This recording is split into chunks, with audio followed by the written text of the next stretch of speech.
7 weeks of regular season play has come to a close, and that means it is playoffs time here at the Hearthstone Grandmasters for the European region. I'm That's Admirable, and I'm joined by Sottle. And Sottle, we have had a heck of a regular season that has had a lot of twists and turns along the way, but I want to know how you're doing today now that we've landed on playoffs. I am doing fantastic. You know, this is what we really build up to. This feels like, you know, the same intro we'd give for a championship tour event where we just, you know, we talk about all the work that had gone in to get up to this point. And it really does create that same feeling for me where I'm fortunate enough to, you know, have a front seat for a large portion of it and really see this thing develop. And I could not be more excited to see it resolve today, tomorrow, and Sunday. Indeed. And so let's take a look at how we got to this point here in playoffs. I mentioned the regular season, and that's taking place across 3 different regions as well. Americas, Europe, which we're on right now, and the Asia Pacific, which took place earlier today. And after the course of those 7 weeks, they played through a round-robin stage within a double round-robin stage, within their divisions in their region, where now the top 3 from each of those divisions is going to play off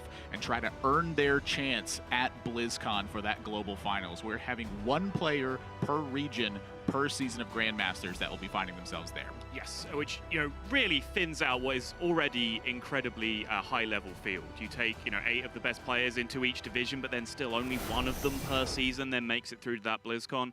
That tournament that we then hold at BlizzCon is going to be one of the most elite-level Hearthstone competitions that we have ever seen. Indeed. You know, it was an unnamed tournament at an undisclosed location in California in November, but we have now found out that BlizzCon is the place for that one. And so I want to kind of get to some of your overall wrap-up thoughts on Season 1 and how things looked from your perspective. You know, you were supposed to be casting us right from the beginning, couldn't quite make it out, and so, but you watched pretty much every single minute of Hearthstone that took place throughout those first few weeks that were there. I did, and it was a lot of Hearthstone. First things first. I recommend heavily that, you know, you pick and choose your matches. You follow the players that you're interested in. Don't do what I did and spend 18 hours straight watching Hearthstone every day. It's not healthy. But it was incredible, and I did it because I love Hearthstone and I love high-level competition. And I think that's what we got in spades out of this competition. Is even some of the players who started off, you know, maybe a little bit rusty, a little bit behind the meta, a little bit behind the curve, really picked up their game more and more as the weeks went on, and we started to see the cream rise to the top. And I think that when you look at the list of players that we now have in this playoff stage, the proof is in the pudding. And that's what we're going to be looking at next is Group A, the players that made it through their division, and exactly how they'll be playing out through today. And so here you can see the bracket, which I'm going to let Sottle take over on this lovely explanation because we came up with a lot of words that were supposed to describe this, and he's the one who did it best. So yeah, it's a little bit confusing. Essentially, the opening round, which is important because it's actually a cross-division matchup, which is interesting. This is a matchup you won't have seen in the regular season. The winner of this essentially gets a second try. They will then afford to be able to lose a match and still have a second bite of the cherry to then win their second match and get out of the group. So it may appear on a surface level that this first match kind of has nothing to play for. That is very much not the case. You want that extra life. Of course, Fino sitting pretty, waiting. He will be playing the winner of Seiko versus BunnyHopper, with the winner of that being our first qualifier. And so we're going to hone in a bit on Seiko versus BunnyHopper and get the particulars of what's happening in this matchup that's coming up next. There you see their scores throughout that regular season. Seiko certainly had a bit of a weaker, I'd say, closing to the season than he did on the open side of things, because he was undefeated for a substantial amount of time until the back third of that first season, where it seemed like it was more difficult for him to pick up a match at that point. It really was a tale of 2 halves, but I am massively excited about this matchup just in general, because I feel like if I was to go through the division and give all of the players in each kind of like RPG jobs in a job system, like both of these players would be like the engineer or the mechanic of their division. I think they are a very similar style. They're soft-spoken, but they are just solid, simple, straightforward, borderline perfection mechanical Hearthstone between the 2 of them. I definitely can't disagree with you on that one. You know, I'd only seen Seiko a handful of times, I'd say, throughout the past couple of years. And then being able to see him in Grandmasters on a week-to-week basis was just something else. Like, he had that level of play where I'd look up and every single turn I was like, you found just the better way to do this every single time. Every time there were multiple questions asked to Seiko, I felt like he answered them as best as he could given the situation, even accounting for a lot of the different variables that would come up towards the end. It really wasn't until about week 6, I think, that he made a play that left me with a question mark above my head. Is that the best way you could have tackled this given all the random cards that he was generating? Right. And I think despite the potential similarities between them in playstyle and personalities, it's also interesting to me that they've taken very different routes to get here. BunnyHopper is a player that has been at the top of competitive Hearthstone for quite some time, despite it not even being his #1 focus while he was, completing his studies. Seiko, on the other hand, has kind of gone through that underground route where he's a name you hear rumblings of. He's a name that you'll hear in thank you speeches, right? When someone else wins a tournament, thanks to Seiko, he really put in a lot of work for me behind the scenes. And those kind of names have come up, but you take a while to really see them get their moment on camera. And now with Hearthstone Grandmasters, Seiko is being rewarded for all that consistent work that he's done over a number of years. Perhaps they'll be thinking some players coming up soon that could allude to some of the future players that we could be seeing. But it's not just those 3 from the European Grandmasters that we're looking at. We had 16 players across the region, which means that we have Group B that we have to look at, Division B, and see how their playoff standings have shaken up, because pretty much everything Saddle just said can be translated over in some way to this group as well, where our current reigning world champion is awaiting the winner of Kalento versus Orange to see who will be making it out of this division as well. Yeah, and as you mentioned, same thing I said before, Kalento versus Orange, that is a first-time matchup in Grandmasters because that is a cross-division encounter, but the winner of that will then have 2 bites of the cherry, 2 chances to win 1 more match, whereas the loser will only get 1. And I feel like here we're getting a spread of Hearthstone history with this one, where Kalento being from the days of yore, Orange picking up steam, I'd say around like late 2015, early 2016, and then Hunter Race. Hunter Race just being right now. Is what's happening right now. He stormed onto the scene in 2017. Like if you had been really deep within the scene, you would have heard of Hunter Race in 2017. But if you were watching tournaments and that was how you were getting into it, Hunter Race was all last year and right now. Yeah, I think the first time Hunter Race really came to my attention, apart from seeing his name on ladder lists a few times, was the live rat race that was put on, which is, a ladder race, first person to legend at the start of the season, and that was done as kind of a community effort several months in a row, and then was turned into this big live event. And suddenly Hunter Race, who at the time I think was 15 years old or something, just crushed everyone with Raza Priest, I believe it was at the time, going to legend, playing against the best players in the world consistently on ladder because they were the only players up there racing with him, and holding down like a 60% win rate to legend, which is crazy. So Saddle, I'm going to get your final thoughts on this one as we wrap this up and then get into the matches straight away. Who is making it out of European on top? Whew. You put me on the spot there. Yep, didn't warn you about that one before. You absolutely. I can't bet against Hunter Race. I just can't. I think he is too good of a player. I think his mentality is fantastic. I think he does everything correct. So I'll put my hat on him for Division B, and then I'm just going to go with my boy Fino for A, because I just like watching him. I think he's good for the scene. I think he's entertaining, and that's a heart pick. I want him to do well.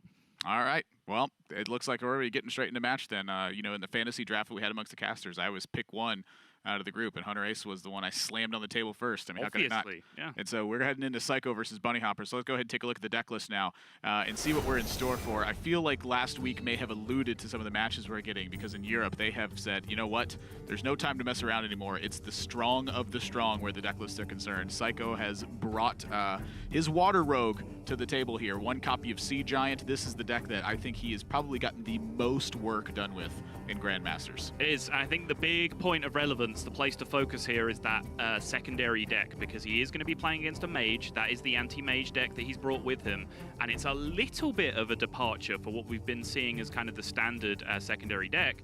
He's dropped one of the copies of Walk the Plank and instead brought an Eviscerate into his deck, a single copy of Eviscerate that some people are choosing to include in the primary. Seiko is not, but he does find room to squeeze it in against mage. And I feel like this is something that you had a talk about, is just fixing the secondary deck, where you feel like, the double Walk the Plank, double Fairy Dragon with a copy of Betrayal, while it worked, it wasn't necessarily ideal. Yeah, it's something that I brought up in the first week I got here, but little by little I became convinced that it did work. I think, obviously the players have put in a lot more preparation in building those decks than I have when I just turn up and spout some nonsense off the top of my head. But I think the more I saw it play out, the more it makes sense. But my brain still tells me that some more aggressive cards might be effective against mage. Well, that's where we landed. And speaking of mage, that's what BunnyHopper has brought to the table here. I'd say that this is probably the one deck that has made the most impact in Grandmasters, is players having to account for this. And BunnyHopper has taken that step in the idea of Rogue a bit further, where he's included a copy of Halftime Scavenger in the main deck now. Yeah, and I think that is very smart because if you look at his secondary and tertiary, that is for warrior and mage specifically. So this is a strategy that I brought up several times where, you know, you only have 2 additional decks to tech for 2 matchups. So right now we have 3 matchups kind of that you're expecting to see large numbers of in the field. So I think leaning your primary deck just a little bit towards that 3rd matchup that you're leaving out of your secondary and tertiary makes a ton of sense, and Halftime Scavenger is the card that BunnyHopper's going to choose to do that with. Just feels weird that slot, if you want that extra 4 drop, you know, we've seen Sandbinder, we've seen Twilight Drake, we've seen neither of the 2. Halftime Scavenger. Like, of all the, it just seems so innocuous, but if you're going to be tacking it into your side deck, why not make your main deck a little bit stronger versus Rogue, since you don't want to have a dedicated deck on your secondary or tertiary for it, and then leave those taken out for when you need slots in the other matchup. You know, that to me has sounded like one of the things that players have had the hardest time with, is which cards in Mage they want to take out versus the strategies they want to prepare for. Well, here we go. Bunny versus Seiko, Mage versus Rogue. Winner gets the direct qualification match against Fino. The loser then has their tournament life on the line.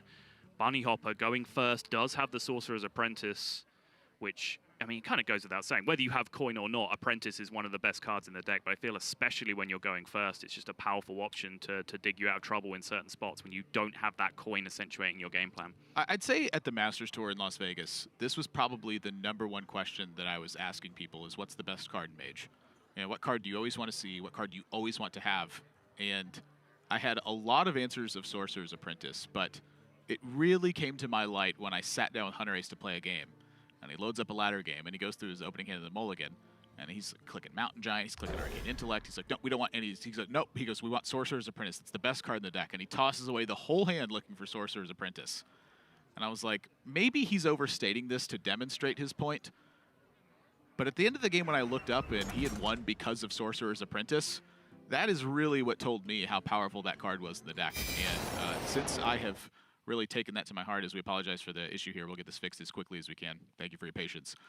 I started to realize how important Sorcerer's Apprentice was because of the flexibility it offered you. It offered you the ability to play for the early, the middle, or the later stages of the game, just depending on what the situation was. Yeah, it's a very limited curve that offers the option, but sometimes Sorcerer's Apprentice just allows the Mage to curve out as a pretty aggressive aggro deck. If you get Apprentice into Banana Buffoon, you start to pile up such an enormous amount of damage on the board very quickly that it can really put other decks under pressure and cause them to use key removal early on. If they do that, then suddenly you have bigger threats in your deck later on that you've just siphoned the removal out of their hand, and you can push forward from there. But more often than not, it's just a huge threat that comes down the board. The opponent's game plan gravitates towards killing this Sorcerer's Apprentice, and with good reason. Some of the turns you can have when an Apprentice sticks to the board with Mage are amongst the most disgusting turns you have ever seen in Hearthstone. And so I guess one of my questions is, how useful is that against Seiko, where he's on coin, and BunnyHopper knows the deck list at this point. We're in an open deck list format, and BunnyHopper knows that he's got 2 copies of Backstab. He knows that he's got 2 copies of SI7 Agent, and again, Seiko has coin in that situation. Like, I feel like Sorcerer's Apprentice, to me, instinctually, it feels like this is a bit weaker than I would anticipate it normally being. I definitely can agree with that, especially because one of the big dynamics that we've been talking about with Rogue since Evil Miscreant came out is the ability for Rogues to backstab Miscreant. It's a little less effective in that situation where the Rogue has coin anyway, because they're likely to be coining Miscreant in some of those scenarios anyway. Although against Mage, we've kind of talked about that as well. Like, is that the game plan? Is coin Miscreant really where you want to be, and instead of playing more aggressive cards? But still, it's a card that I just feel is so effective because Rogue is functionally a tempo deck, which means that you have to fight back against them with tempo, and your best tempo card is Sorcerer's Apprentice in the deck. And so I guess let's look at that from Seiko's perspective now, where you know, we've talked about the Sorcerer's Apprentice at length. You know, your minions can contest this pretty well. Any one attack that you have in play, a combination with a dagger, represents a kill on that card. How concerned are you with being able to check Sorcerer's Apprentice in the early game? Like, are you keeping a Backstab, or are you keeping an SI7 Agent, thinking about that card specifically in the matchup? I don't know about the mulligan, but we've definitely seen how Backstab, SI7 Agent, and even the lackeys can be saved specifically by Rogue players for killing high-priority targets. Sorcerer's Apprentice, Khadgar, these things can be hidden behind mirror images. You can have your board Frost-Novaed, so there's no trades available. You need ways to check these from hand so that they don't spiral out of control. I remember specifically, actually, BunnyHopper, who's involved in this matchup, we asked him a question where we said, hey, you didn't Backstab that 2-2, and you then set up this perfect turn where You had like backstab Vendetta on the following turn. You were able to clear out the board. He just went, yeah, why would I backstab a 2-2 in this matchup? Like, that's not going to happen. I think that's an important mentality thing to really learn in the matchup. It's like, just because it looks like a great target, it has 2 health and you have a backstab, sometimes it's better to just let that 2-2 live, because there are so many important board objectives against Mage that you have to take care of. I remember his description on it left me somewhat bewildered. He's like, well, backstab is one of the worst cards in the matchup, so I didn't just want to, waste it and get nothing from it. And I thought to myself, if it's one of the worst cards in the matchup, why would it be wasted on a 2-2? Like, it feels like that's not a waste because it's such a bad card in the matchup. And he later used it to like perfectly clear a double Giants position. Yes. I was like, that was kind of a bad card, honestly, in this spot, but it worked out really well for you. And so I get an idea of where he was sitting with the comment, where I was like, you know what? It was a really bad card in the matchup. It was a third auxiliary effect to killing a mountain giant, but it ended up getting the job done and killing a 2-2. Wouldn't have done anything in that spot. So again, we apologize for the spectator issues. We're getting them resolved as quickly as we can. So in the meantime, let's take a look at how Asia Pacific went on their end. As I mentioned earlier, it happened this morning, and so if you're looking to catch Asia Pacific, it is typically taking place a lot earlier. We go on just about right after it. But Alutemo, who was looking like he was dominant throughout all of Asia Pacific Grandmasters, formerly known as Champ, barely squeaking it out as he dropped that match to Staz, who Staz, I think, has the biggest comeback of any player in Grandmasters this season. Yeah, and the momentum really continued. I confess I didn't catch this live. It happens, just as we're waking up and making our way to the studio. But I did catch up with Raven about how some of these matches went down, and he said that Staz just crushed both of these series 2-0. It was a very short broadcast for them, for what I understand, because Staz just plowed his way through this bracket. And this is right after the Masters Tour that this breakthrough performance from Staz really took place. I believe he was 2-6 going into the Masters Tour, and then afterwards, I think he's lost like a handful of games since then. Games, no matches. Games. Not matches. Yeah. Games. Because I recorded the curve earlier this week, and I remember reading, and I was going, "Is that correct? Like, has it been 2 games?" It was like, not 2 matches, 2 games. Can we get a fact check on this, please? And so I was glancing at his record. I was like, he actually just isn't losing anymore. Right. Like, I feel like he has taken the power from the other regions, and he's become the one at this point. You think about how Fino is undefeated, how Seiko is undefeated, how Monsanto had that tear that was going on. Staz was the complete opposite of it. And then you look at the back half of the season, and that had completely flipped. Monsanto started losing matches, Seiko started losing matches, Fino started losing matches, Staz hasn't. I think it's interesting that you bring up that Masters Tour event as a crux, because we've heard that from a lot of players. That isn't the right word. That's not what I was looking for. Where it really like diverted some players' mentality, where they said, I went to the Masters Tour and I felt like what Specialists felt like in a huge field for the first time, and that really changed the way I thought about the format. And I think we've seen, you mentioned some players, their performance really dropped off afterwards, or at least their records did, and the opposite being true as well for some others, where I think that focal point of the Masters Tour in the middle really did teach a lot of these players something about Specialist and really create that paradigm shift in the league, where the second half was just markedly different from the first. Yeah, I feel like one of the things that I really took away from this season was, no matter how tough or how close or how figured out a format seems, the players who are the best are going to find ways to innovate in those situations. And while they may bring the same styles of deck list in terms of archetype week in and week out, they're going to find ways to change it, where one single card can make all the difference in the world where something is concerned with that. Yeah, I think it's interesting that even some of Specialist's biggest detractors, when they played it in a big field, I think maybe they connected with the format a bit more. I thought people saying, actually, in a big field, this actually feels kind of good. And I think, when you then connect with the format a bit more, as finally we are back in game, just to finish the point, when you finally connect with a format like that maybe you weren't fully invested in beforehand, that is really going to improve your play. Indeed. And so now, again, we apologize for the spectator issues. We're up and rolling here again. With game number 1 of BunnyHopper versus Seiko in this one. Winner advances to face Fino, where they have 2 attempts to make it out of the group at that point. The loser of this match only has 1 chance left. Indeed. I don't know whether this is good news or bad news, but sometimes we have issues just from our spectator client, and the game was ongoing, but it looks like this one is remaining at 0-0, and there was no gameplay that you guys have missed, so take that as the silver lining if you want. So much rides on these next couple of matches for the players, too. I mean, it's been 7 weeks of Grandmasters. We're talking 14 matches of play. Yep. Everything on the line now to make it to BlizzCon, to that global final. This is a position where BunnyHopper has been here a number of times in the last year. And I imagine now sitting at home, riding this wave of experience and the season that he's had, where It was even for a long time in his record until he had that streak of matches that he won. This has just got to be like home field territory for him. You know, Seiko has mentioned a couple times that he's been a bit nervous in some of his matches. I imagine that BunnyHopper has expressed that, but I don't think nearly to the same degree. Yeah, he's mentioned specifically when he's come up against very high-level players, when he's come up against the Hunter Aces, for example, he said that he's felt the pressure of having to, you know, raise to their level, or match their level, I should say, because I think he is very much already there. But BunnyHopper on his side is very, very comfortable with this kind of situation by this point, because you said multiple championship appearances, top 4 at the World Championship, you know, seasonal championship winner. Like, this guy has done it all in competitive Hearthstone, so he can just sit back, get comfortable. You know what? I want to see him ditch the gaming chair and just pull up that little floral wingback number in the back and just get real comfortable on stream. That's what I want to see. You know what I want to see? How Seiko's going to use these shadow steps. This is admirable talking point number 1 when it comes to Seiko. Shadow step usage with Rogue. It has baffled you. The way that he uses shadow steps is so aggressive, and I don't know, it just seems like he's got like 9 shadow steps in the deck. Like, there's just always a couple of them, and it feels like. Yeah.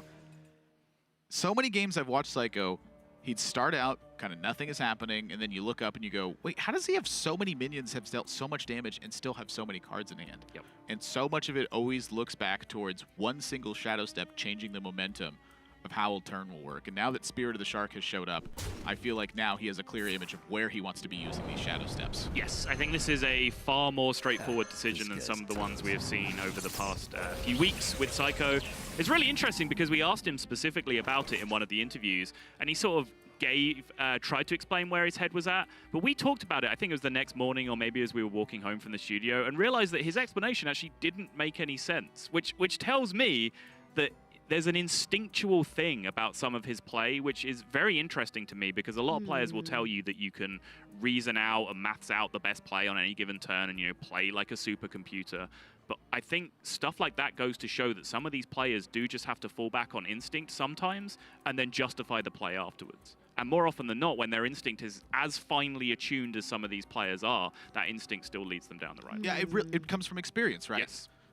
You know, I always hate to make sports references on anything, but one of the biggest like tournament chokes of all time was held by a golf player who they had such a big lead going into the final day, they just thought to themselves, okay, just don't mess up and we win. And so they thought about every single shot that they took, and it's like the biggest choke of all time. When you have a certain level of understanding and mastery, you need to just let that instinct take over and really let it drive home how you're going to play the game.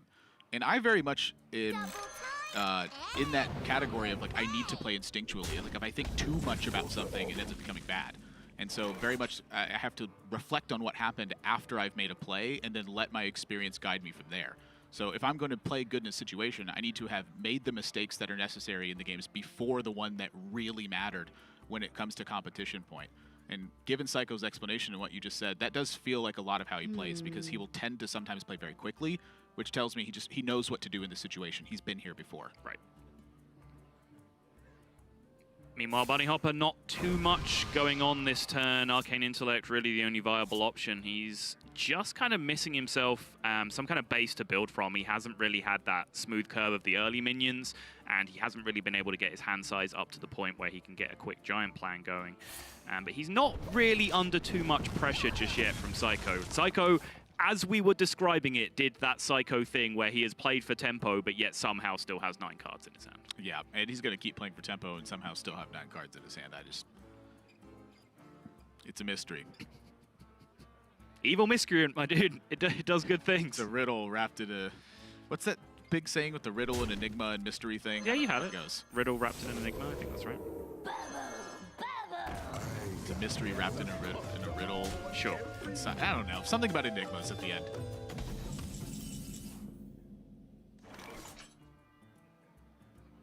So now BunnyHopper's faced with the decision where I feel like Seiko being able to get a 4-5 off of this evolve was a major deal, because BunnyHopper, I think, was looking towards that Luna's Pocket Galaxy. Yeah.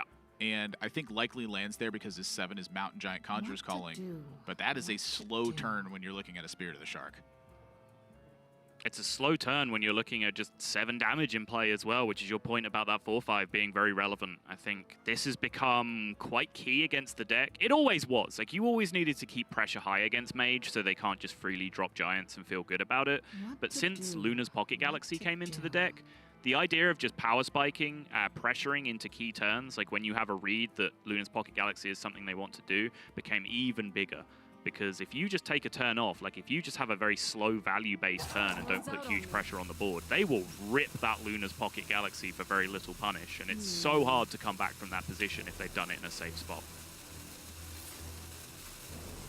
And that's, I mean, that just kind of illustrates the point. BunnyHopper thinks that that effect is so potentially powerful that he's like, you know what? There's nothing I can do about this 7 damage. I'm just going to take 7 and just set this up for future turns. Wow. Something about this card just scares me. Like, I look at when it's played against a deck or a board that has no pressure, and I'm like, wow, that's one of the best plays you can make. Yeah. I see it played against a board that has pressure, and I go, wow, is that even good enough? Like, what a strangely powerful card where it prompts your opponent to just be as aggressive as they can. And even in the face of that, you go, you know what? I just don't have anything better to do. Yeah. The minions cost one. Just give them the slow clap. Like, all right, you did the right thing. You pressured me. I'm going to do it anyway. What now? More pressure? Seems like it. Damage plus damage plus damage. The best combo. It goes back to Boston's point from a couple of weeks ago where we were asking him about Luna's Pocket Galaxy and why it wasn't in his deck. And he said, you know, with this deck, I always feel like I have better things to do by spending 5 than just passing my turn and taking a bunch of pressure, essentially. But I think most other players tend to agree that the upside of Luna's Pocket Galaxy just massively outweighs that 1-turn tempo loss on the turn it comes. It's a percentage play. Yeah, You're looking for a future payoff. And BunnyHopper here is going to have to look for some pretty major payoff right now. You know, in game 1, I feel like the Giants are a bit more secure. You're looking at Backstab, Vendetta, SI7 Agent, Waggle Pick, and Lackeys. Those are the sources of damage. In games 2 and 3, you know, you're thinking about Walk the Plank. You're thinking about Betrayal and how your boards get set up against it. The dance of building board tension and freezing your opponent out, much easier in the first game than it is in the following. For sure. And even that Eviscerate that Seiko is bringing in to his secondary deck to be anti-mage, like, we're talking about it in terms of damage and pressure, it's still a very efficient removal card if you do need to kill a giant and you don't have one of the perfect answers available. You know, look at 0 mana Vendetta plus an Eviscerate. Boom, your giant's gone. I mean, I feel like the turn here is giant. I just am really struggling to see what else BunnyHopper can have in this spot. Runs out on me. I mean, is he cooking up a play where Arcane Intellect to try to draw into a giant, play the giant in Arcane, I'm sorry, in Conjurer's Calling is better? Is he looking at Halftime Scavenger to build a board and look to see giant the next turn? I was about to say. He's in a rough position as well. So like with Mage, you've always got to think about potential high rolls from your deck. So, for example, he has a 1-mana Khadgar in his deck that if that comes out and he's still held on to his Mountain Giant, that can win the game even up against this kind of board state that he's really unable to deal with. So there's all type of things to be considered there. The Sea Giant is rough because Sea Giant offers you far, far less defensive options than Mountain Giant does. Mountain Giant 50% of the time gets you a huge taunt. Sea Giant has to find Big Bad Archmage into a 6-mana taunt, which is massively unlikely. And so, kind of what I just heard is that it feels like Rogue is favored because they have damage and ways to remove a big minion. I did not say that. But that's kind of what the gist of what you gave to me was, is you need to have defensive minions, or otherwise you just die. To clarify, I am very much in the camp that this matchup is extremely even when it comes to a primary style deck versus a primary style deck. Okay. What would you say about this situation? This is bad. Really, really bad. For whom? For BunnyHopper. Okay. Because it feels really bad right now. Yeah. I feel like BunnyHopper using a freeze and not being able to absolutely swing the game as a result of it means that he's just going to end up in a worse and worse spot as the game progresses. Interesting. Just dumps the Cold Blood for hand space concerns, but putting it on the Shark. How do you feel about that as a target in general? Well, that was the one that couldn't attack, and now it can. Right. That's my thought. Sure, but is it not already a high priority target on the board even when it doesn't have 4 attack? Is it not better to put the Cold Blood on something that's less priority to spread the threats out? Maybe Seiko's done with it. Okay. Maybe he's tired of that shark. Book of Spectre's a lot better when your deck costs 1. Ooh, but they gotta be minions. They sure do. And now Bunny finds himself stuck. And perhaps that's the reason you don't spread it out. You want your opponent to have to Ray of Frost for less overall value. Yeah, I think looking at it in the face of exactly Ray of Frost, it does start to make some sense, because double Ray of Frost this way leaves a significant amount of attack on the board, whereas you don't want to put Cold Blood on a 1-1 because it can just get pinged off and you lose value. So your other two options are then a 3-3 or a 4-5. So if you had put Cold Blood on either of those two targets, double Ray of Frost freezes those two targets and you have almost no damage on board. So Seiko is absolutely correct in the way that he did it there. That makes a ton of sense. He's dealt 14 damage. He's killed just about every minion that BunnyHopper's played. And he's still got 10 cards in hand. You're never going to let this one go, are you? Where are they coming from? I don't understand. He's had a shark in play the entire game. What do you expect? It just doesn't feel like this should be the case. Like, I play this deck, I run out of cards on turn 4, and my opponent's at like 36, and I'm at like 12. I feel like everyone who's played Rogue and hasn't just been one of the best at the game, it knows what I'm talking about, where you just run out of stuff and you're like, yep. I don't understand. My opponents always have everything, and I look down at my board, and I'm like, please, can I draw a Blink Fox? Right. I just don't get it. Like, I get it, but I don't. That's the point I'm making. Good talk. He would have had 12 cards in hand if it was possible this turn. Seiko fills board here, not a big deal because he does still have a Shadow Step available if he draws something that needs to hit the board if a Frost Nova comes down, but that is something that you do always want to look out for the matchup. He does know that he sapped a Sea Giant here, though, so that is a little bit frightening in terms of the second Sea Giant, but Bunny is going to rip the Doomsayer out, and we don't even get to see it. Curse you, spectator mode. But I assure you, if Bunny conceded there, the Doomsayer did not appear from that 2-drop Conjurer's Calling. Yeah, and that's about the quickest I've ever seen BunnyHopper land on a, well, this is the only play I have scenario. Yeah. And that tells you how dire that game went. I mean, that was all Seiko in that one. He got early pressure, he landed a shark, nothing got checked. Yeah, so with Mage, it's very often a matter of looking at your hand and just deciding what that hand dictates to you in terms of how you play out the game. And BunnyHopper was stuck in a position where his hand didn't really have a clear game plan, so he ended up in this awkward spot where Seiko loaded up against a bunch of pressure to try and dissuade him off making kind of slow turns to invest later.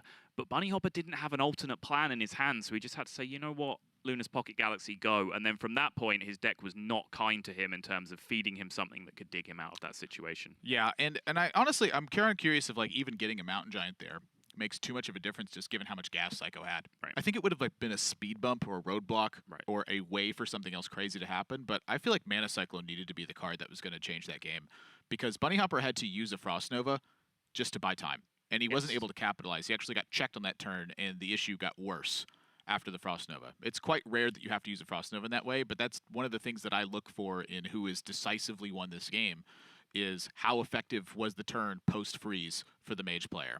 Yeah, and that goes all the way back to the classic Freeze Mage days as well. This is one of the things that you had to learn is just Frost Novering the board and passing the turn is just not good enough. You have to progress something in your game plan. But speaking of ways to progress game plans, Seiko has a couple of interesting ways to do that in his secondary deck here going up against Mage. Yeah, you know, you had mentioned that you think that game one is fairly close. I do. And I agree that it's fairly close. The difference is that the game itself will not look close.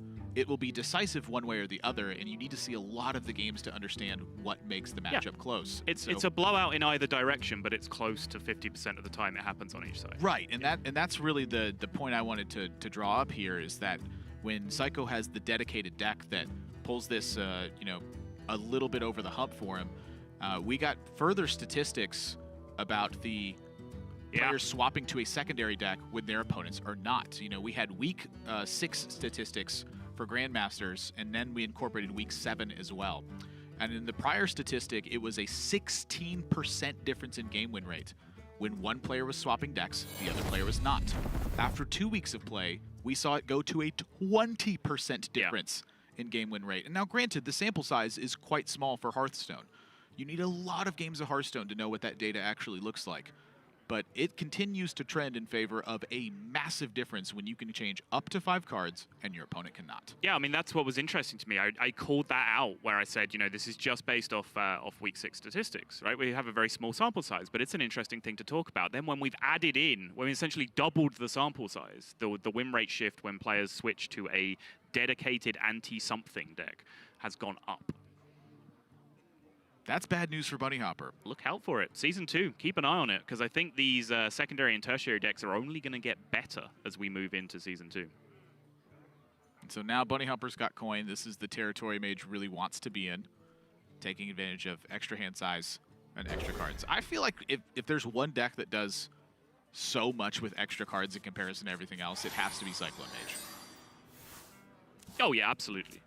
It's just the engine that their car runs off, right? Like, they just need cards in hand because, A, it allows you to do more oppressive things with Sorcerer's Apprentice when you have a handful of cheap spells. It allows you to turn those cheap, low-impact spells into big, high-impact spells off a Mana Cyclone if that's your option.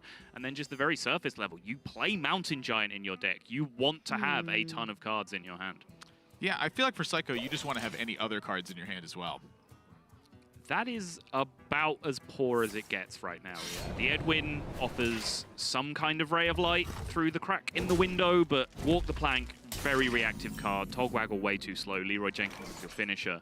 It means BunnyHopper, this is going to be the polar opposite of what we saw in the first game, where BunnyHopper is going to have, first of all, complete freedom to do whatever he wants because he's not going to be under significant pressure unless there's a big Edwin draw that changes that off the top.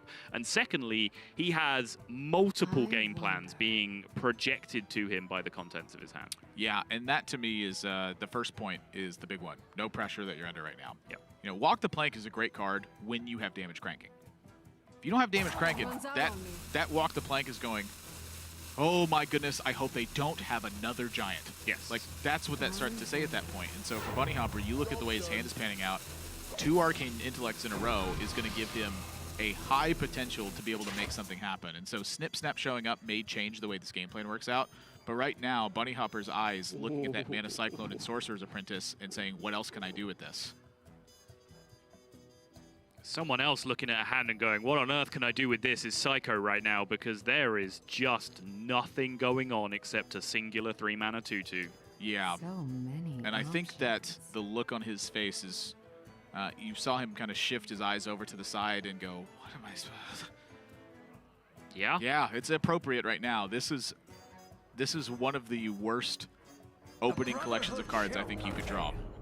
Worth going back and looking at Bunny's turn as well. He chose not to tempo out the Apprentice, which is a turn that we've been seeing very commonly from a lot of players because it plays into that backstab miscreant dynamic that we talked about in the lead into the series. Chose to coin AI because he has a lot of upside in his draws right now. He can find Elemental Evocation to then give him an insane Mana Cyclone turn on the following turns. He can find Mountain Giant in a hand that contained 2 Arcane Intellects. There's just so much upside to him for drawing cards right now. So coin AI definitely is the best of both worlds in terms of counterplay versus what your opponent wants to do, but also just maximizing your own game plan. And what does this Edwin tell BunnyHopper about Psycho's hand right now as well? You know, I wonder. Psycho's going to have little to no information about what's going on with BunnyHopper's hand. And I feel like when BunnyHopper sees this, you kind of look up and go, well, there's no Fairy Dragon. There was no Blink Fox. There's no SI7 agent. What is the hand right now? It feels like it's exactly what it is at that point. I think Bunny reaches the right conclusion in the face of that information, which is, all right, I'm just going to get on with my job and work this out later. Like, I don't think that 2/2 really changes Bunny's plan of coin AI into AI, so he doesn't necessarily have to worry about it a great deal. And so now there was no Hench Clan Burglar, there was no Life Drinker, there was no Waggle Pick, there was no Spirit of the Shark. The only cards left that it could really be are Backstab, Shadow Step, Sap, Vendetta. Ziliax, Siege. Ziliax is out of the deck. Oh, okay, fair enough. Yeah. So Oh, yeah, you're right. I'm looking at the primary. Togwaggle, Walk the Plank, Eviscerate, and Betrayal. Like, it literally can start to be deduced to almost this exact hand. Yeah, it's the removal cards and then a couple of specific minions, which in this case are the minions that he does have. So in that case, like, where is your head at as BunnyHopper? Because I don't think, like, playing a giant here and getting it dealt with no pressure behind that is necessarily the worst thing in the world, right? Like, he just has the freedom to do this. Even if there is a handful of removal, he will overwhelm that removal eventually. So here's the thing. A, you start getting the removal out of the way because you have excess stuff right now. B, if Seiko draws a minion, he doesn't necessarily have the freedom to play it. Also, importantly, if BunnyHopper plays a giant here and it's a removal turn from Seiko, look at the dynamic that then's created. BunnyHopper goes back to his turn with no pressure on the board because Seiko spent his whole turn removing a giant, and he has Luna's Pocket Galaxy for 5 in his hand. Yeah, and so, again, you kind of look at the payoff that BunnyHopper gets in this. It's twofold. Number one less walk the plank. Number two, no pressure added. That's exactly what happened to Seiko here. He used his premium removal spell, and then he drew a minion that he couldn't play on that turn. Right. So BunnyHopper using that Mountain Giant, even if he knows it's going to die, if Seiko's hand is face up in that spot, you probably play the Giant. You know, this to me was a good example of hand reading and how it matters, because the best players in the world are doing that to a very subtle level, where the smallest of details in one of your missteps can tell them a lot more about your hand than when it's as obvious as this situation for BunnyHopper.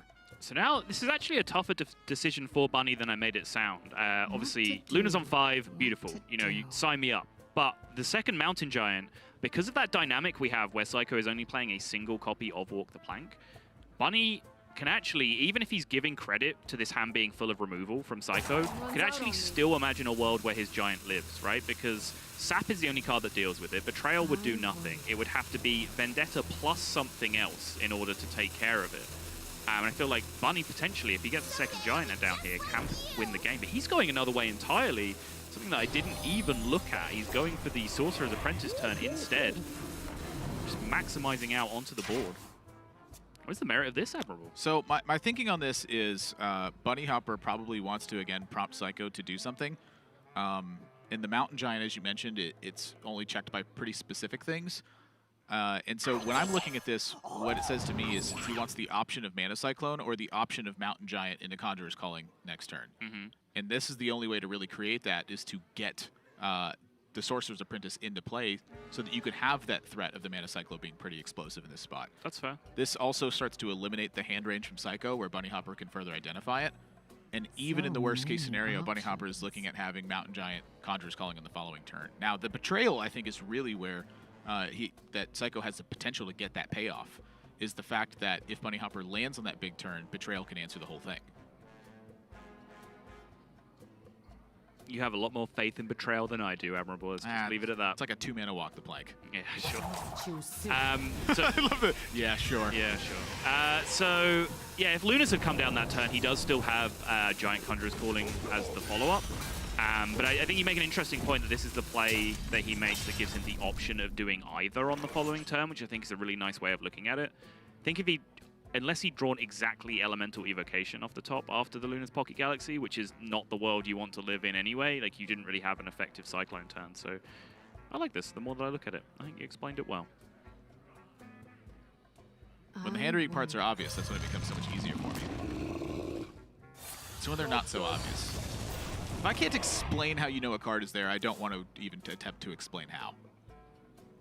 Does that make sense? I didn't understand a word you just said. Okay, so I cast with Firebat quite a bit a couple years ago. And Firebat is one of the American Grandmasters, former world champion. He's like the best hand reader that I've ever spoken with. For sure. Top tier, for sure. And he has just the cleanest way of explaining how you figure out a card's in an opponent's hand.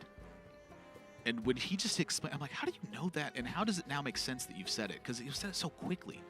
I can't do that unless it's super obvious, like this situation was this game. And so for BunnyHopper, he was able to figure that out, you know, pretty quickly and obviously, because it was quite obvious from his perspective. And he's just making option plays around that. Right. To me, it just I couldn't even imagine a world last turn where he wanted to plop another giant, just given he wants just Seiko to expend everything first. Yeah. Once he's expended everything, what's he going to do then? The cruel joke of Mage is that the deck then handed Bunny even more options by giving him Stargazer Luna off the top with 2 bananas immediately on the right-hand side of the hand after that. Yeah, no option here. But hard to be diverted off that plan. I am extremely tempted to Shadow Step. Yeah. I figured how he uses it. He has a minion and he has Shadow Step. I have a live target for this card. I mean, saying that, he did, I believe, end the game last game with a Shadow Step in his hand that was unused. Did we want to make it more complicated? Yes, sign me up. Sign me up. Yeah, sounds good. Is ours. I actually think that simplifies the turn quite a lot. That really makes it clear what your turn is the here. tools of creation.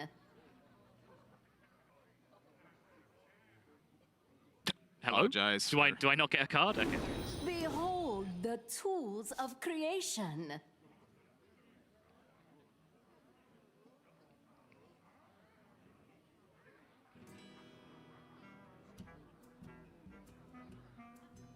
Well, the Rare of Frost is for sure happening.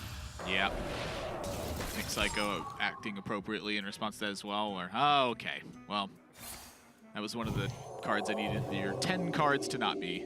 Yeah, BunnyHopper being responsible this turn. He's already played way too many cards in terms of maxing out his hand size. So he goes and just drops the Mana Cyclone to fill up his hand and then plays the banana afterwards to make sure that he has upside draws from the rest of his deck. Yeah, this is this hand's it's not good.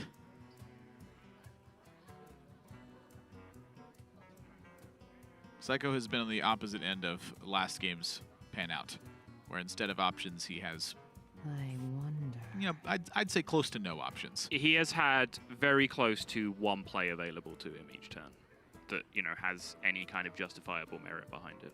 And so looking at that, you know, when I have Waggle pick set up and I have Leroy, my head always looks towards how can I win the game with this, because that's a lot of damage. It sure is. I wonder.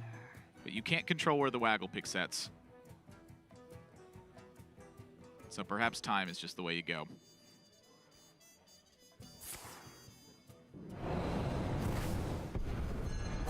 Choose soon. That looks about right to me. This Yep. guy's toast. Continue a bit of the battle for the board. It's worth knowing as well that Bunny is quite light in terms of defensive options that can protect him for Leroy. He doesn't have mirror images in hand right now, and he's down both Mountain Giants, which leaves him in a position where, you know, Grave Horror Taunts just aren't an option in the game anymore. Yeah, I mean, that is something to be said, I think, is that with the Mountain Giants gone, you do limit your defensive measures by quite a bit. And so BunnyHopper has to find a way to keep some amount of aggression going. You know, Psycho's at 15, so he's not too far off of some attack turns. What to You know, you do? couple anything with Frost Novas and you're looking at those minions representing lethal. But his hand is just kind of garbage. Yep. It's just a bunch of stuff, really. You know, I think to that Sorcerer's Apprentice turn, and I liked it, but what else could have happened? Well, yeah, I was almost about to go and look back at the exact same turn. Definitely those 2 to 3 turns around that period of kind of what defined how this hand has panned out. Because his Mana Cyclone turn that he ended up with was actually quite inefficient when you look at it. He had to deliberately take a bad one in order not to burn cards. And he's also had a huge Luna's turn where he, you know, smashed through his deck without having Luna's Pocket Galaxy active as well. Like, is that a situation he could have created? Mage is hard. There's always options. That's an option. Big outcome off the 3s as well. So 10 from hand now for Seiko, with 4 connecting this turn from minions. He's 5 damage away. I see a 6-mana 5/5 in hand. I see a 6-mana 5/5 on the board, because I'm living in the future.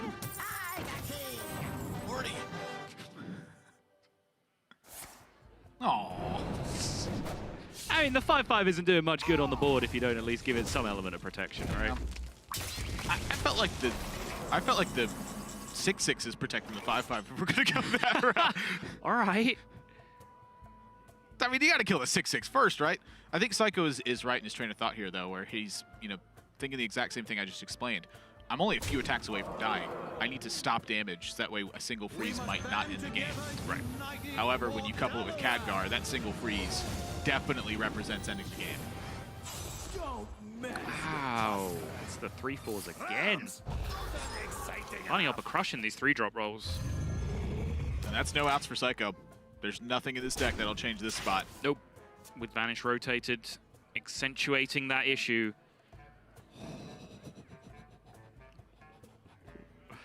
Wow, if that Eviscerate went face! How much damage went to minions? Yeah. If that Eviscerate went face! I was going to bring it up because when you said, you know, he needs 5 damage, he has very few cards remaining in his deck at that point that offer him that damage. So I think I'm okay with trying to land some minion damage. Of course, it looks foolish when you end up in a game state that you would have won if you'd played in a different ways, but that situation is not the defining point about whether you played a turn right or wrong. The important issue is how often you win on average, not any individual pan out, any individual game where you draw one particular card. I'm not sure, but in the moment, I was okay with the play to board. It felt like it was better to me. Like from a perspective of Seiko's position, it felt like eviscerating the minion was superior to me because he's still quite lost on what BunnyHopper's hand is actually comprised of at this point. Right. Like he hasn't really done much to tell you what the rest of his hand is. You know, he's been using Ray of Frost, he Mana Cyclone for a couple of cards. The Lunas didn't get to pop off. Seiko's in a position where he's left looking at BunnyHopper's, you know, hand from the face down perspective. And it feels like it could be almost anything in the deck right now. Like he has no read on the Frost Nova. And so with that being the case, I feel like playing for board and trying to connect 5 more damage from a High Spare and Togwaggle in that situation is superior. It's just you look back at the single Shadow Step draw and you go, is this the thought that occurred to him at that point? Is there a chance that that's a better way to play it around it if you don't know what your opponent's hand range is? And I don't know. Well, bear in mind, I believe he had still seen 0 mirror images at that point. No, he'd seen 1 mirror image. So I think there was 1 still remaining in the deck. Which, you know, if you go all out face at that point and your opponent just has mirror image in their hand, you kind of lose at that point. You're on a 0 outer. Yeah, it's an interesting decision to look at, as it always is when, you know, the one card comes off the top that makes your decision look stupid. But I really need to hammer that point home that it doesn't change the decision. One individual result does not change whether a decision was right or wrong. Yeah. Game number 3. Huge stakes. Seiko versus Bunny, both of them remaining on the same deck as they were previously. Seiko with his version of the deck with an Eviscerate coming in alongside the Fairy Dragons and the removal cards to come up against Mage. Bunny with the same old Mage he's been running since game 1. Again, winner of this progresses forward to then have 2 bites at the cherry to make their way out. The loser will then have their tournament life on the line in their very next series. Going back over to Seiko in a much different opening hand as well for him, where there's minions that you can play. Whoa! That's a novel concept. And so this is the classic battle now. Can BunnyHopper's deck fend off the generic value pressure that Rogue wants to apply? Generic value pressure. Hey, Blink Fox, SI7 like agent. Yeah, kind of like it. To me, like, this is one of the most Rogue decks that we've had in a long time, where Rogue feels like, by nature of the class of rogues, they're going to try to get scrappy victories. Yeah. You know, if an SI agent sneaks into your building and gets in a scuffle with you, they're going to try to grab whatever tools they can and try to hit you with them, right? You've caught the SI7 agent. They're trying to break in and steal your stuff. They're just going to grab what you have laying around and seeing what they can do with it. Right. Sometimes he picks up a Pyroblast scroll that's sitting on the table. Sometimes they find, like, a Sorcerer's Apprentice. Sometimes you just had a burning mass of 10 damage fire in your apartment that was just lying around that they picked up and threw at you for some reason. You played like in Oblivion, like Skyrim World and stuff. You know, the scrolls or whatever. Okay. That's like the Blink Fox. The Blink Fox just comes back with like a thing, and you're like, what is this? I'm struggling flavor-wise to reconcile SI7 Agent into that world, though. I think that's kind of what I'm... That's like the iconic rogue like thing, right? This guy's toast. But no, I'm very much with you. I have always been a fan of these kind of weird rogue decks. It's usually the first thing I build in every expansion, you know, going back to just... I had a deck that just had, you know, Loot Hoarders and Undercity Valiants and things. You just played for tempo and you had cards in your hand because all of your stuff drew a card or generated something when you played it, and you just kept going and kept going and kept going and being efficient. And speaking of playing for tempo, BunnyHopper opted for the 2-mana Cyclone. Just played it. Yep. Thoughts? I'm okay with it because he has the second one in hand, and I think in that spot with coin from the opponent, you're not really too worried about backstab implications. We talked about Bunny's dynamic where he said, you know, if a 2-2 gets backstabbed in this matchup, like that's good for the mage player because it's a backstab out of the hand that can then deal with a more high functional threat. And I guess SI7 has the same kind of dynamic.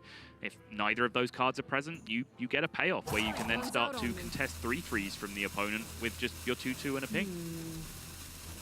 I mentioned last week, I remember I said something to the degree of Board Control would play this Mana Cyclone here.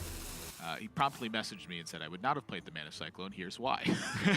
And he listed a number of reasons, options, which I was certain he was going to do. That is peak ball control. That is the most ball control thing I've ever heard. I really wanted him to tweet about it because that was like the whole point, was like prompt him to discuss the mastery required in order to understand why you should play your 2-mana card on turn 2. Right. And then BunnyHopper this week, I was going to mention how Board Control told me not to play the Mana Cyclone What because to of do? XYZ, and then watching him do it, and I was like, I'm do? just...